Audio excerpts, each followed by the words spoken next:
Hello बच्चों, स्वागत करता हूं आपका आपके अपने YouTube चैनल BSCB हेल्प पे।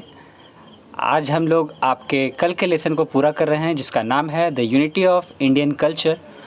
कल हमने इस कहानी के आधे भाग को पढ़ा था जिसमें लेखक हुमायूं कबीर अपने एक्सपीरियंस को शेयर करते हुए ये बताते हैं कि वो भारत को किस प्रकार देखते हैं। भारत एक ऐसा देश जो कई सारे रेशों से मिलकर बना है, कई सारे धागों से मिलकर बना है, कई सारी संस्कृति से, कई सारी सभ्यताओं से मिलकर बना है।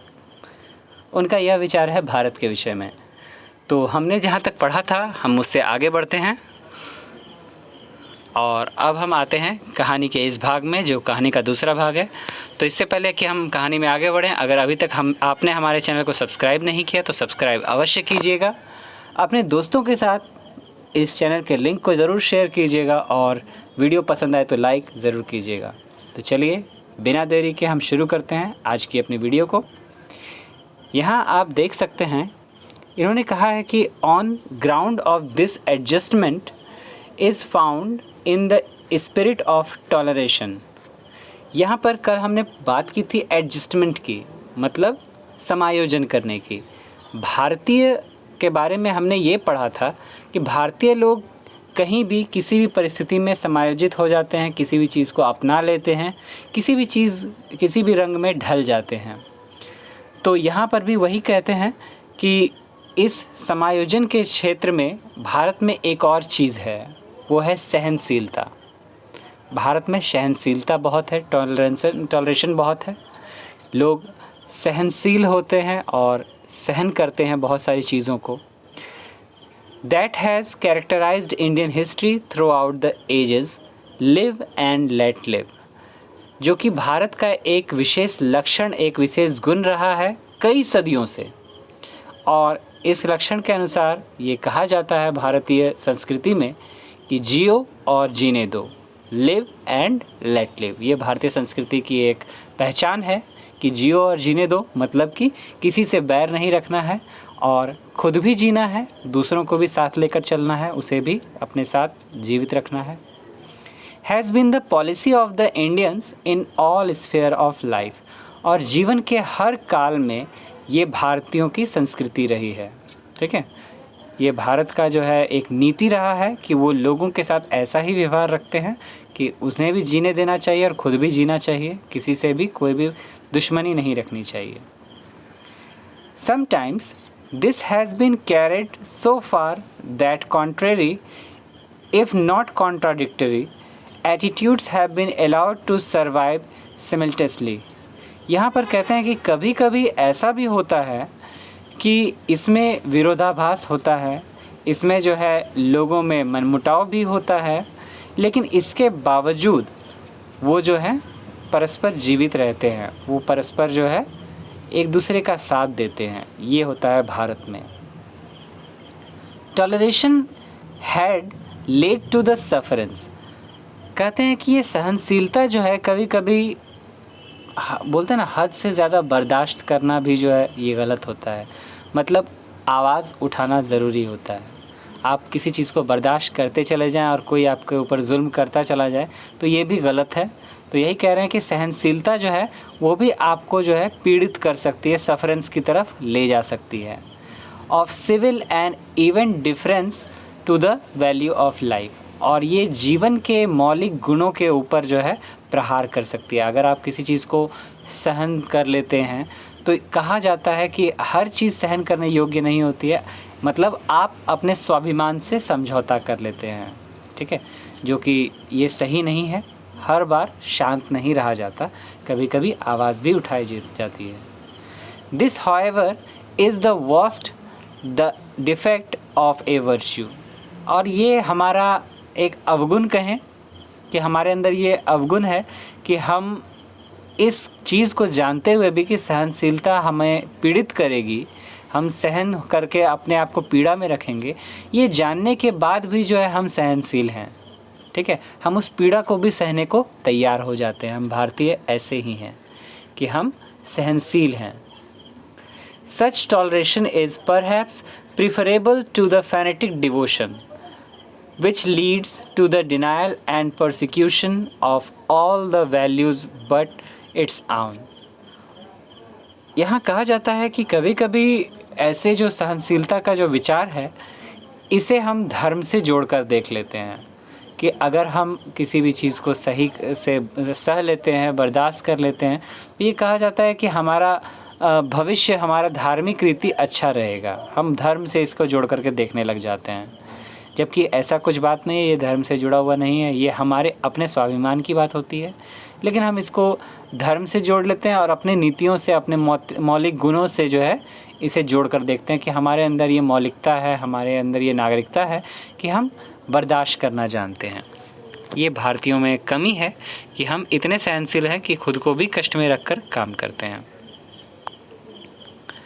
यहाँ कहते हैं कि throughout the changes of Indian history we therefore find a spirit of underlying unity. मतलब इतने सारे बदलाव हुए हैं भारतीय इतिहास में, इसके बावजूद भी हमने देखा है कि भारतीय इतिहास में एकता का भाव है, which informs the diverse expression of its life, जो यहाँ के जीवन के वृहद रूप को दिखाता है कि ये कैसे इतने सारे जो पुरुष हैं या फिर लोग हैं, वो अलग अलग जाति से, अलग अलग समुदाय से हैं, लेकिन सब कैसे अलग अलग होने के बावजूद अपने जीवन को जी रहे हैं। But the unity was never dead, uniformity a living unity never is. तो ये कहते हैं कि ये जीवित एकता जो है कभी भी मृत नहीं होती है और ये एक समान रूप से चलती ही चली जाती है, ये रुकती नहीं है। Unity and universality must belong to any culture that is true and vital. तो ये कहते हैं कि एकता और सर्वव्यापकता, ये दो चीज़ें हैं, ऐसी चीज़ें जो किसी भी संस्कृति, जो ऐसी संस्कृति जो सच्ची हो और जो हमेशा आजीवित रहे, ऐसी संस्कृति का एक हिस्सा होती है। ठीक है, एकता और सर्वव्यापकता ये संस्कृति का एक हिस्सा होती है।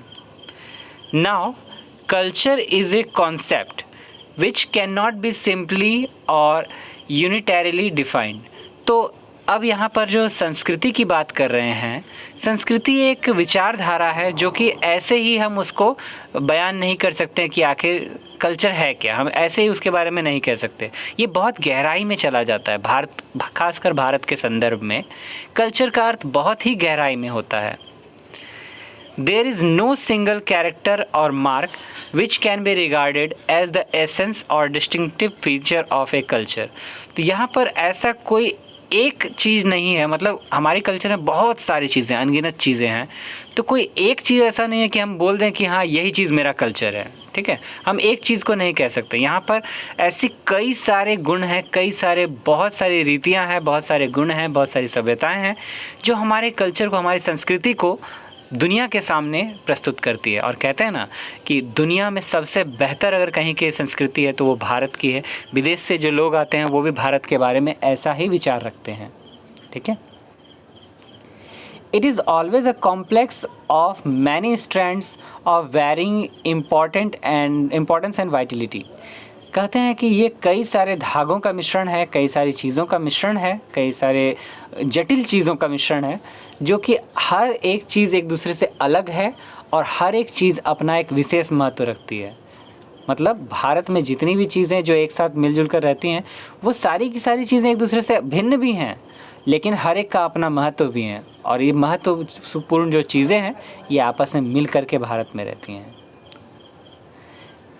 If we attempt to differentiate between culture and civilization of life, which makes civil society possible, यहाँ पर अगर हम प्रयास करें अंतर करने का, भेद करने का, किसके किसके बीच है, तो ये है संस्कृति और सभ्यता के बीच। तो संस्कृति और सभ्यता के बीच अगर हम अंतर स्पष्ट करने की कोशिश करें, जो कि जीवन का अंतर होगा, which makes civil society possible, जो कि हमारे नैतिक जीवन को संभव बनाती है। Culture on the other hand is the resultant of such organisation and expresses itself through the language and art. तो कल्चर हमारा क्या होगा? कल्चर एक परिणाम है। ठीक है, कल्चर मतलब संस्कृति जो है हमारे देश की, वो एक परिणाम है। किस चीज़ का परिणाम है? तो ये है संस्थानों का, ये हमारे व्यक्त करने के तरीके का परिणाम है कि हम लोग अपनी कलाकृति को, अपनी भाषा को, अपने गुणों को, अपनी डांस को, किसी भी चीज़ को हम कैसे प्रस्तुत करते हैं। ठीक है, ये उसका परिणाम है। थ्रू फिलॉसफी एंड रिलीजन, यहाँ पर बात करते हैं कि अपने दर्शन शास्त्र या अपने धर्म शास्त्र की बात करें। Through social habit and custom, सामाजिक आदतों की बात करें या फिर जो अपने रीति रिवाजों की बात करें। Through political institution and economic organisation, चाहे हम बात कर लें राजनीतिक अभ्यासों की या फिर बात करें आर्थिक रूप से आर्थिक संस्थाओं की, ये सभी की सभी चीज़ें, यहाँ पर हमने जितनी चीज़ों की बात की, चाहे वो हमारी भाषा हो, कला हो, दर्शन शास्त्र हो, हमारा धर्मशास्त्र हो, हमारे सामाजिक आदतें हो, हमारा रीति रिवाज हो, हमारा राजनीतिक रूप हो या हमारा आर्थिक रूप हो, ये सारी की सारी चीज़ें हमारे संस्कृति को दर्शाती है कि हमारे देश की संस्कृति कैसी है। Not one of them is separately culture, यहाँ पर इसमें से कोई एक चीज़ ऐसा नहीं है कि हम इस चीज़ को बोल दें कि हमारा ये भाषा ही हमारा कल्चर है, ऐसा नहीं है। ये सारी की सारी चीज़ें हमारे कल्चर में आती हैं और इसके अलावा भी कई चीज़ें हैं, कई ऐसे क्षेत्र हैं जो हमारे संस्कृति में जोड़े जा सकते हैं। यहाँ कहा not one of them is separately culture, इसमें से कोई एक को हम विशेष कल्चर नहीं कह सकते, but collectively they constitute the expression of life which we describe as culture. ये सब का समूह, ठीक है, ये सभी का समूह जिसको हम अपने विचारों को व्यक्त करने के लिए यूज़ करते हैं, प्रयोग करते हैं, इन सभी के समूह को हम कह सकते हैं कि यही हमारा कल्चर है। Culture is the efflorescence of civilization. अब यहाँ देखिए एक सीधी लाइन में कहा है कि कल्चर क्या है, तो culture is the efflorescence of civilization. संस्कृति जो है सभ्यता का ही एक खिला हुआ रूप है, मतलब सभ्यता पूरे देश, पूरे दुनिया में फैल जाती है, लेकिन संस्कृति जो है किसी एक जगह पनपती है। There can therefore be no culture without civilisation, इसीलिए कहा जाता है कि बिना सभ्यता के संस्कृति हो ही नहीं सकती। पहले सभ्यता का विकास होगा तभी संस्कृति का विकास होगा। जैसे भारत में कहते हैं कि सिंधु घाटी सभ्यता का विकास सबसे पहले हुआ, उसके बाद जो है यहाँ पर भारतीय संस्कृति का विकास हुआ। But there may be civilisation which have not yet developed their culture, लेकिन ऐसी भी सभ्यताएँ हैं जहाँ पर उनका कोई कल्चर नहीं है। भारत में तो उसका कल्चर है और यहाँ की सभ्यता भी है, ठीक है, यहाँ सभ्यता भी है और संस्कृति भी है, लेकिन कहा जा रहा है कि ऐसे उदाहरण भी हैं हमारी दुनिया में जहाँ पर सभ्यता तो है लेकिन संस्कृति नाम की चीज़, उस देश की अपनी संस्कृति कुछ नहीं है। ऐसे बहुत सारे हैं, ठीक है, इसके बारे में भी यहाँ इस बुक में दिया है। Perhaps what is more often the case is that there are civilized people among whom a small section has achieved culture। यहाँ पर कहते हैं कि ऐसे छोटे छोटे लोगों का समूह है जो सिविलाइज्ड है, ठीक है, मतलब जो सभ्यता से परिचित है, लेकिन उन लोगों में भी बस एक छोटा सा अंश मात्र है जो कि संस्कृति से परिचित है। मतलब सभ्यता एक बड़ा चीज़ है, संस्कृति उसके अंदर की एक छोटी सी चीज़ है। We have therefore had and still have races and nations which are civilized। तो यहाँ पर कहते हैं कि हम लोग जो हैं, इसीलिए हम लोग के पास था भी और है भी अभी ऐसी देश, हम लोग ऐसे देश के निवासी हैं जहाँ पर सभ्यता भी है और संस्कृति भी है। यहाँ कहते हैं but except for India we have not yet had any nation or race that could be regarded as cultured। यहाँ पर हम कहते हैं कि भारत के अलावा ऐसा कोई भी देश नहीं है या ऐसा कोई भी जाति नहीं है जिसको हम कहें कि वो सभ्यता से, संस्कृति से घिरा हुआ है, वहाँ खुद की उसकी संस्कृति है। हम ऐसा किसी भी जाति या किसी भी देश के बारे में ऐसा नहीं कह सकते हैं। In all the section and classes, यहाँ सभी पैमानों की बात की जाएगी, मतलब जितने सारे पैमाने हमने कहे भाषा, कला या राजनीतिक, आर्थिक रूप से किसी भी क्षेत्र में, यहाँ पर कहते हैं कि ऐसा कोई भी सभ्यता, ऐसा कोई देश नहीं है, ऐसा कोई जाति नहीं है जहाँ पर उसकी अपनी संस्कृति देखी जा सके। For here in India culture is almost an extensive as civilisation. और अगर भारत की बात करें तो हम लोगों ने क्या पढ़ा, हम लोगों ने पढ़ा कि culture is the efflorescence of civilization, मतलब कि कल्चर, संस्कृति जो है सभ्यता का ही खिला हुआ रूप है, मतलब सभ्यता नहीं तो संस्कृति नहीं। लेकिन हम यहाँ पर क्या कहते हैं भारत के सेंस में, कि भारत में भारत की संस्कृति इतनी बड़ी है कि ये सभ्यता के बराबर है, एक सभ्यता, ये खुद में एक सभ्यता है। ठीक है। The experience of European countries give us cases of civilisation without culture.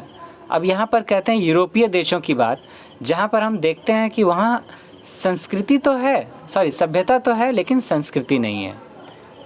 सभ्यता वहाँ भी है लेकिन वहाँ पर अपनी कोई संस्कृति है ही नहीं। In India on the other hand, even the casual tourist has observed that the difference between the masses and classes is not one of quality but can be explained in terms of information and opportunity।